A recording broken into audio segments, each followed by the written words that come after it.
The village was abruptly thrown into total chaos. Uchiha Fugaku stared at the cloud of dust rising up off in the distance from the roof of the Konoha Military Police Force headquarters, his face grim.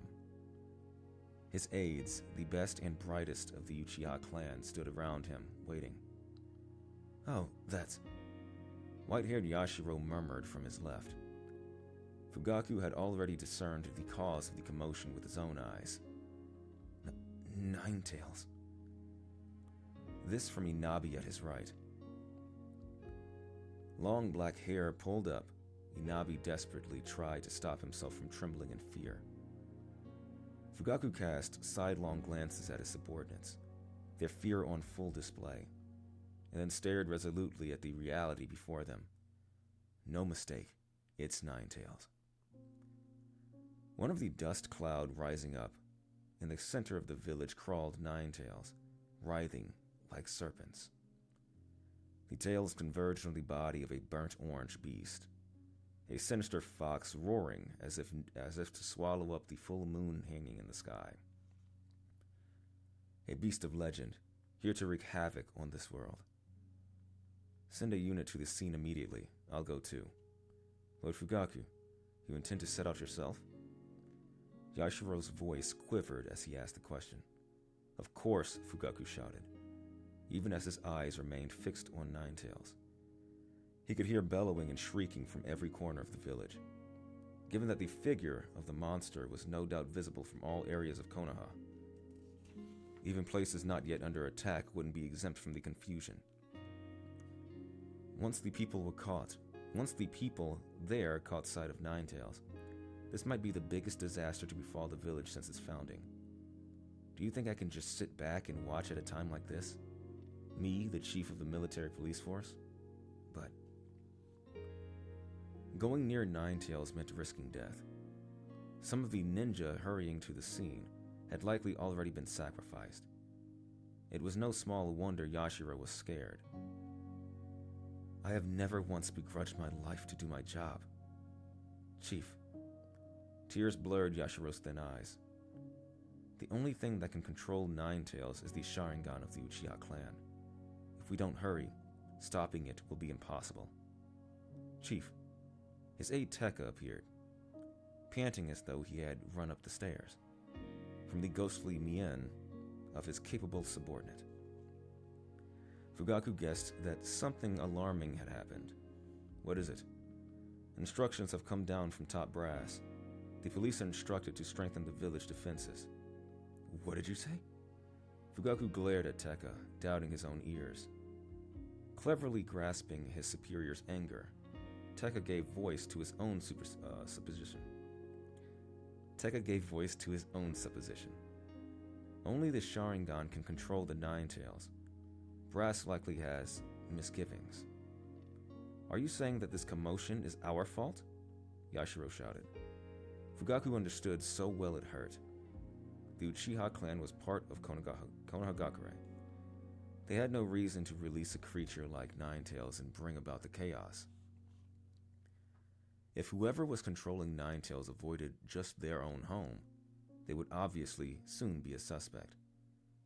No one in the clan would do something so foolish, not to mention that the raging beast before his eyes was rampaging indiscriminately. If a member of the clan had indeed summoned it, they had basically called disaster down upon their own self as well. At the very least, it could not be the work of any Uchiha currently living in the village. Tell them, understood? He spat bitterly at Tekka. Chief. Yashiro drew in closer. Fugaku nodded wordlessly, before turning toward the stairs leading to the lower floors. He was worried about Itachi and Sasuke at the house, but right now, his duty came first. Itachi, Mom, thank God you're safe. Mikoto wrapped her arms tightly around Itachi, who was standing in the lane in front of the house, holding Sasuke. I didn't want you to worry if we ran away, and then you came home, so I waited for you. His mother nodded, tears spilling down her face. Eyes that had been narrowed with the tension of having to protect his little brother relaxed to some degree. But this was fleeting. When he noticed something closing in from behind his mother, Those eyes quickly regained their original grimness. "Mom!" He practically threw Sasuke to his mother, and then he flew.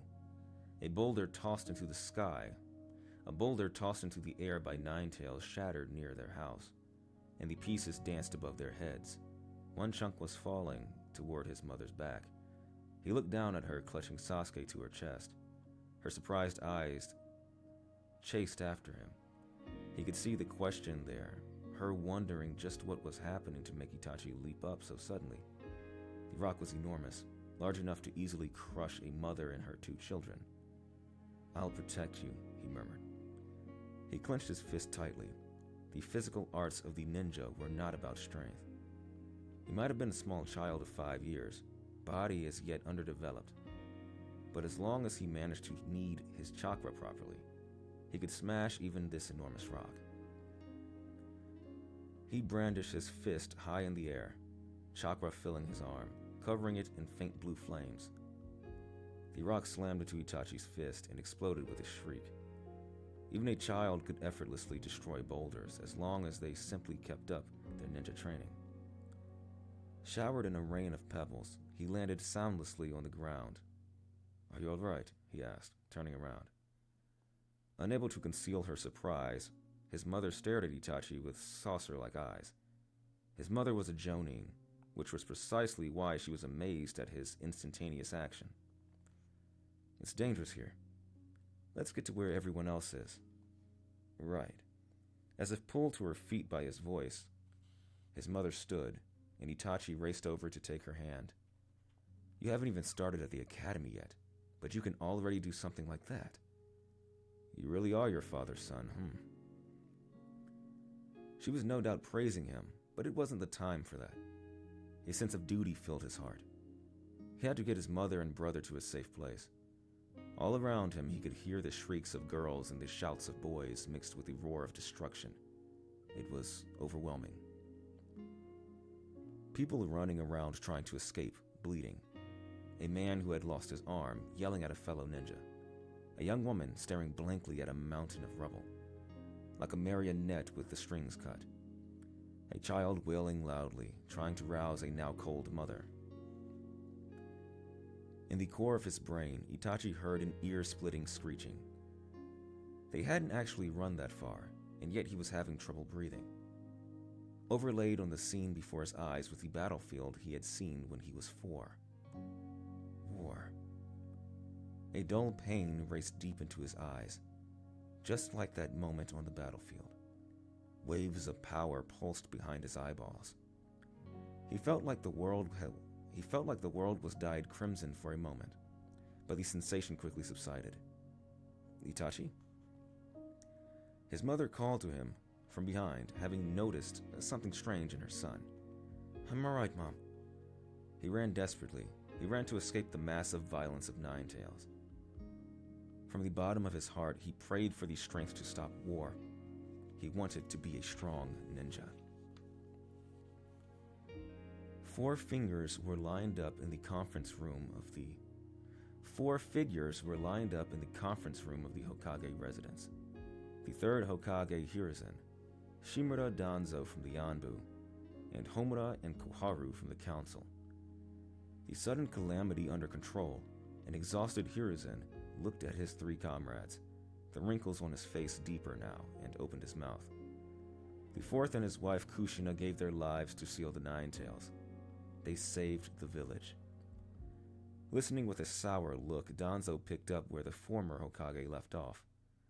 But Konoha took a devastating blow, the likes of which we didn't see even during the Great War.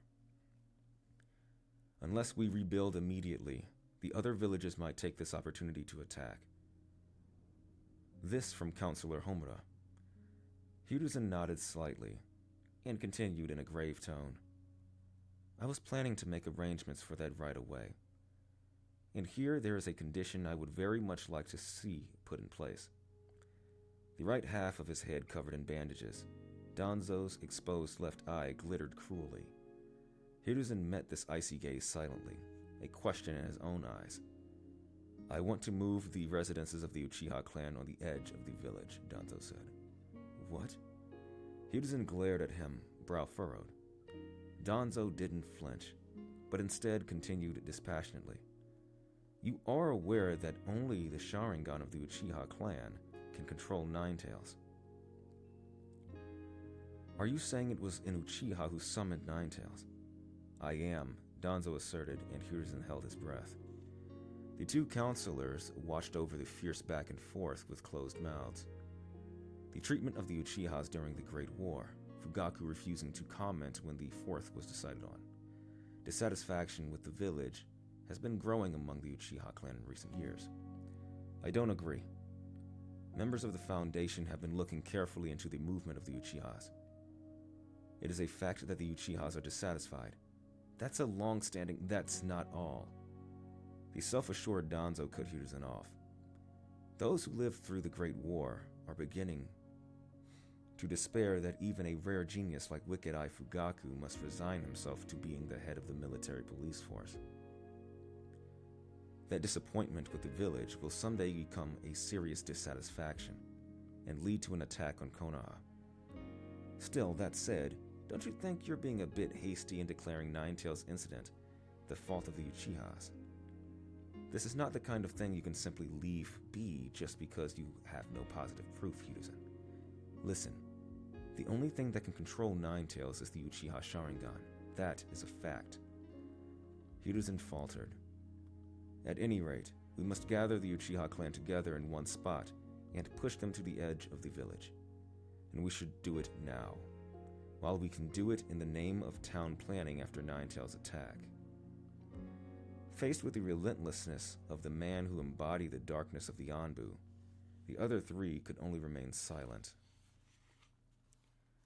Itachi was satisfied with their new home. They were a fair distance from the center of the village, but Nakano's shrine, where the clan originated, was within the compound. And best of all, they were right on the edge of the village, so there was green all around them. Finding places to train was no trouble at all, and if he just walked a little, he could cross the border of the village, beyond which rugged hills rolled across the landscape. He thought it was good. He also thought it was a good, quiet place for his baby brother to grow up. However, the adults apparently felt differently. Ever since it was decided that rather than being scattered all over the village, the members of the clan would be brought together and a new compound built. A stream of young ninja had been coming and going from his father's place. Discrimination, persecution, false accusations. Itachi heard only reactionary words from his father's room, and he was well aware of the reason the adults didn't think this move was a happy one.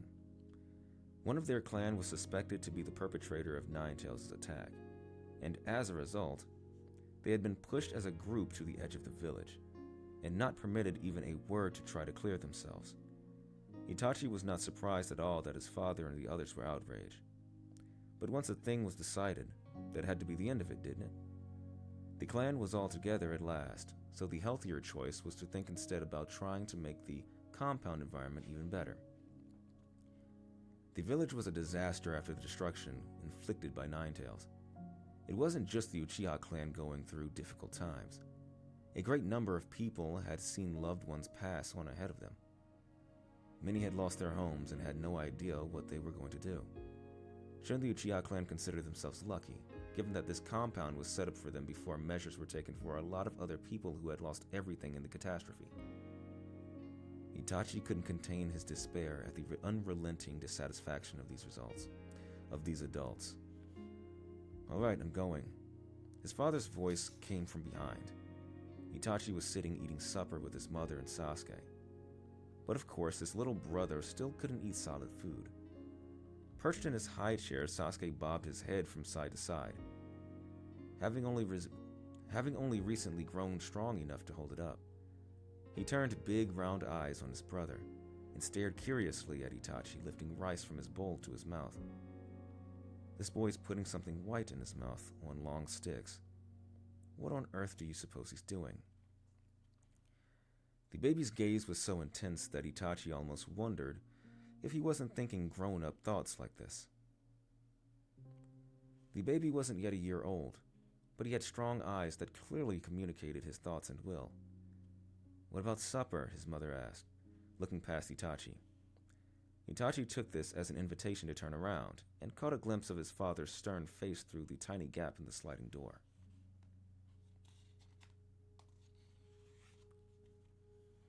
I'll eat out, and I'll be back late, so you go ahead to bed without me. All right, we'll see you later then. Bye. He added to his mother's farewell. And his father's cool gaze pierced him. Unlike his little brother's eyes, his father's gave away no hint of what he was thinking. Next year's the academy. You make sure you keep training hard. All right. Sasuke raised his voice unintelligibly in imitation of Itachi. His father looked at the baby and nodded slightly before disappearing completely behind the sliding door. The family in the kitchen started eating again. What exactly are the grown-ups doing so late at night? Itachi tossed the question at his only friend. Shisui stared off at the Hokage monument in the distance. A loose smile curled up in the corners of his mouth. They were sitting on a cliff outside the village, in a spot only they knew about. Below the cliff, rising up perpendicular to the ground, there was a river that meandered along from behind the Hokage monument and flowed out of the village.